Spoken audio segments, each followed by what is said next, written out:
जय गुरु जी। संगत जी, गुरु जी की कृपा, गुरु जी के आशीर्वाद से आज का जो सत्संग मैं आपके साथ शेयर कर रही हूँ वो श्री आंटी का सत्संग है। ये बहुत ही प्यारा सत्संग है, ब्लेसिंगफुल सत्संग है। तो मेरी विनती है सभी गुरु परिवार से कि आप सत्संग को अंत तक सुने, ध्यान से सुने, पूरा सुने। सत्संग का मतलब होता है सत्य का संग। सत्संग की प्राप्ति जब ही होती है जब गुरु कृपा होती है। तो हम सभी बड़े भाग्यशाली हैं कि हम पे गुरु कृपा हुई और हमें सत्संग सुनने का और शेयर करने का सौभाग्य प्राप्त हुआ। तो प्लीज़ सत्संगत जी, बिना स्किप किए आप सत्संग को अंत तक सुनिएगा, ध्यान से सुनिएगा, पूरा सुनिएगा। गुरुजी महाराज कहते हैं सत्संग सुनने वाले का भी कल्याण और सत्संग करने वाले का भी कल्याण। तो प्लीज़ बिना स्किप किए सत्संग को बड़ी श्रद्धा भाव से अंत तक सुनिएगा। और अगर आप भी अपने सत्संग अनुभव शेयर करना चाहते हैं तो हिंदी में साफ राइटिंग में आप अपना सत्संग लिखकर हमारी जीमेल आईडी पर सेंड कर सकते हैं, ताकि आपके द्वारा सुनाए गए सत्संग से जो भी गुरुजी महाराज की नई जुड़ने वाली संगत होगी उन्हें गुरुजी के कल्याण महिमा अनुभव के बारे में ज़्यादा से ज़्यादा पता चलेगा। सत्संग आपको पसंद आए तो आप लाइक कीजिए, चैनल को सब्सक्राइब कीजिए, वीडियो को ज़्यादा से ज़्यादा संगत में शेयर कीजिए और बेल आइकन दबाना बिल्कुल नहीं भूलिएगा। जब भी कोई लेटेस्ट सत्संग आएगा उसका नोटिफिकेशन आपके पास आएगा। तो चलिए संगत जी, चलते हैं श्री आंटी के सत्संग की ओर। सत्संग शुरू करने से पहले करते हैं गुरु जी का मंत्र जाप। ओम नमः शिवाय, शिव जी सदा सहाय। ओम नमः शिवाय, गुरु जी सदा सहाय। जय गुरु जी। संगत जी, मेरा नाम श्रेया है और ये मेरा शुक्राना सत्संग है। इसे शेयर करते हुए कोई भूल चूक हो तो क्षमा कीजिएगा।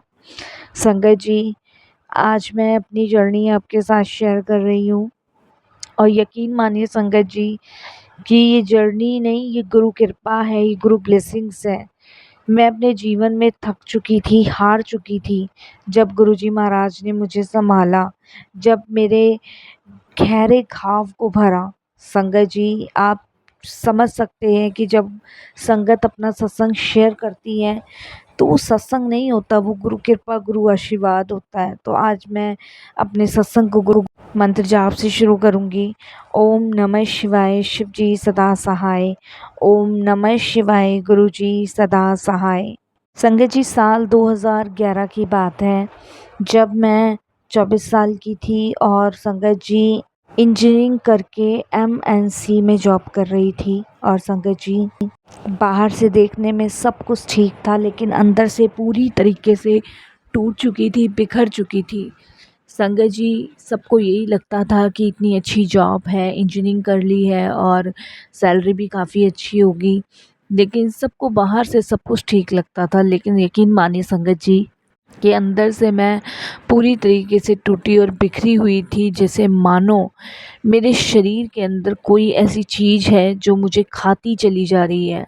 पिता की मौत, माँ की बीमारी और मेरे बॉस का संगत जी मानसिक टॉर्चर करना, और इधर संगत जी मेरे बॉयफ्रेंड ने किसी और से शादी कर ली। ये सभी चीज़ें मुझे दिन पर दिन परेशान की जा रही थी।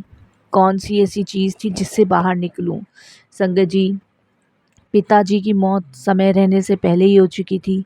माँ की बीमारियाँ इतनी थी कि समझ नहीं आता था कि कहाँ क्या दिखाऊं, किसे दिखाऊं जिससे माँ ठीक हो जाए। अगर माँ को भी कुछ हो गया तो मैं किसके सहारे जीऊँगी।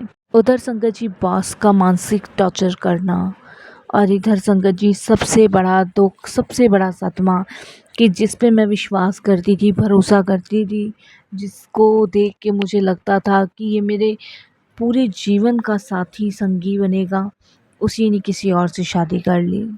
तो संगत जी, ये कुछ ऐसी चीज़ें थी जिन्होंने मुझे घेर रखा था, परेशान थी। इस सभी टेंशनों को ले लेके संगत जी मैंने एक दिन ये डिसाइड किया कि मैं अपने आप को ख़त्म कर लूँगी, अब नहीं बचूँगी, मैं अपना जीवन ही नष्ट कर बैठूँगी। ये सब कुछ मैंने डिसाइड किया। संगत जी, एक दिन मैंने अपना कमरा बंद किया और कमरा बंद करके गूगल पे सर्च किया कि अपनी जान अगर देनी हो तो वो कैसे दे सकते हैं। संगत जी, उसमें कई सारे ऑप्शंस आए और संगत जी फाइनली मैंने डिसाइड कर लिया कि आज ये वाला मैं तरीका अपनाऊंगी और हमेशा के लिए सो जाऊंगी। संगत जी, मैंने यही किया। मैंने संगत जी घर में गेहूं में डालने वाला पॉइज़न रखा था वो खा लिया। संगत जी, पॉइज़न खाने के बाद मुझे अंदर से घुटन फ़ील होने लगा। मुझे तड़प सी, जैसे एक मछली तड़पती है ना, ऐसे मैं तड़पने लगी। संगत जी, मुझे एकदम से मतलब चक्कर आने लग गए, मेरी सांस ना आए। और संगत जी, वो देखिए, शायद कहते हैं ना कि आपको बचाने के लिए परमात्मा किसी भी रूप में आ जाते हैं। संगत जी, मैं बस चक्कर खा के घुटन करके बस एकदम से बेहोश होके ही गिरी थी कि संगत जी, जब मेरी आँख खुली तो मैं हॉस्पिटल में अपने आप को देख रही थी। संगत जी, जब मैंने हॉस्पिटल में आँख खोली तो डॉक्टर्स मुझे एकदम से कहते हैं कि तुम्हारी किस्मत अच्छी है कि तुम बच गई, नहीं तो 5 गोली खाने के बाद तो कोई बचता भी नहीं है। मुझे समझ नहीं आया मैं कैसे बची, कैसे नहीं बची।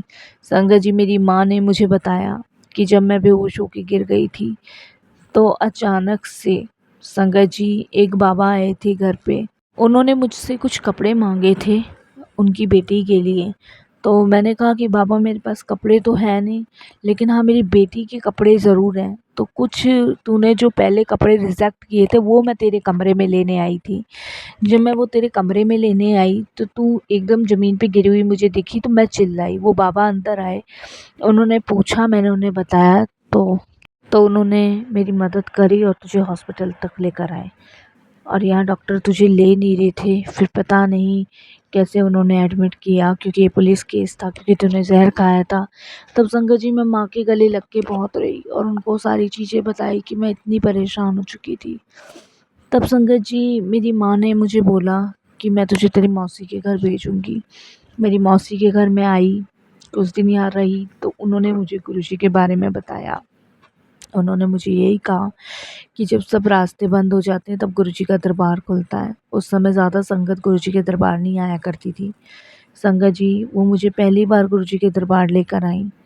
जब मैं गुरुजी के दरबार पहली बार आई तो मुझे बहुत अच्छा लगा, बड़ी शांति मिली, बड़ा सुकून मिला। गुरुजी के दरबार में मुझे ऐसा लगा कि मानो जैसे मेरे सारे कष्ट, सारे दुख, सारी परेशानियाँ अब ख़त्म हो जाएंगी। उस दिन के बाद संगत जी, मैंने गुरुजी के दरबार जाना शुरू किया। फिर संगत जी, मैं गुड़गाँवा से हर संडे को गुरुजी के दरबार जाया करती थी। बहुत सारे कष्ट गुरुजी महाराज की कृपा से मेरे दूर हुए। बहुत सारी परेशानियाँ गुरुजी की कृपा से मेरी दूर हुई, जिसके लिए मैं गुरुजी का बहुत-बहुत शुक्राना करती हूँ। आज मैं जो आप सभी के साथ ये सत्संग शेयर कर रही हूँ ना, ये गुरु कृपा से ही कर रही हूँ। गुरुजी के जीवन में आने के बाद बहुत से ऐसे कष्ट हैं जो दूर किए गुरुजी ने। संगत जी, अगर शायद गुरुजी महाराज ना होते तो मुझे नहीं पता मैं अपना सत्संग शेयर करने लायक होती भी कि नहीं होती। संगत जी, मैं जितना गुरुजी का शुक्राना करूँ उतना ही मुझे कम लगता है, और मैं यही बस गुरुजी महाराज से अरदास करती हूँ कि ऐसे ही अपने अंग संग लगाए रखिएगा, ऐसे ही अपने साथ जोड़े रखिएगा गुरुजी। क्योंकि संगत जी, गुरुजी ने मुझे एक सही मार्ग के साथ साथ एक नया जीवन भी बख्शा। क्योंकि मैं जानती हूँ किसी भी रूप में गुरुजी महाराज कहीं भी आके आपको ब्लेस कर सकते हैं, आपके कष्ट काट सकते हैं। संगत जी, जितने डिप्रेशन में मैं रही उससे कहीं ज़्यादा गुरुजी ने मेरे मार्ग बनाने शुरू किए।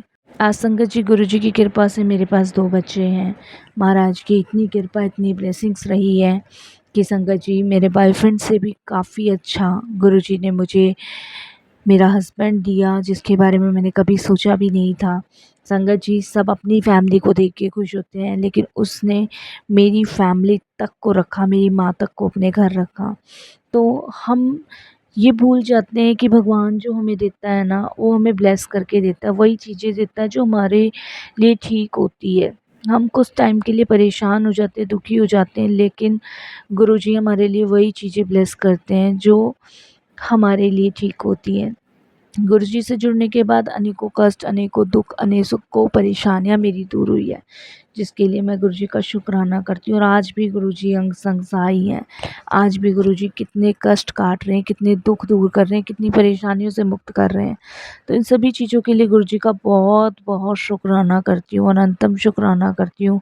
और यही अरदास करती हूँ कि गुरुजी ऐसे ही अपनी असीम कृपा, ऐसे ही अपनी ब्लेसिंग्स बनाए रखना, सबको ब्लेस करना, सब पे अपनी कृपा बनाए रखना। सबको आपकी ज़रूरत है, नीड है गुरुजी, क्योंकि आप सबके अंग संग सहाय हो। यही मैं अपने सत्संग को भी विराम देती हूँ और बहुत जल्द अपने अगले सत्संग की भी तैयारी करूँगी। ये तो मेरा एक छोटी सी जर्नी थी जो गुरुजी ने शेयर करवाई, लेकिन फिर जैसे कहते हैं ना, जहाँ गुरुजी की इच्छा होती है वहीं तक सत्संग हम कर पाते हैं। आगे तो बिना गुरुजी की मर्जी के बोलना भी बड़ा मुश्किल है। तो बहुत जल्द मैं और सत्संग शेयर करूँगी। ओम नमः शिवाय। शिव जी सदा सहाय। ओम नमः शिवाय। गुरुजी सदा सहाय। जय गुरुजी। शुक्राना गुरुजी।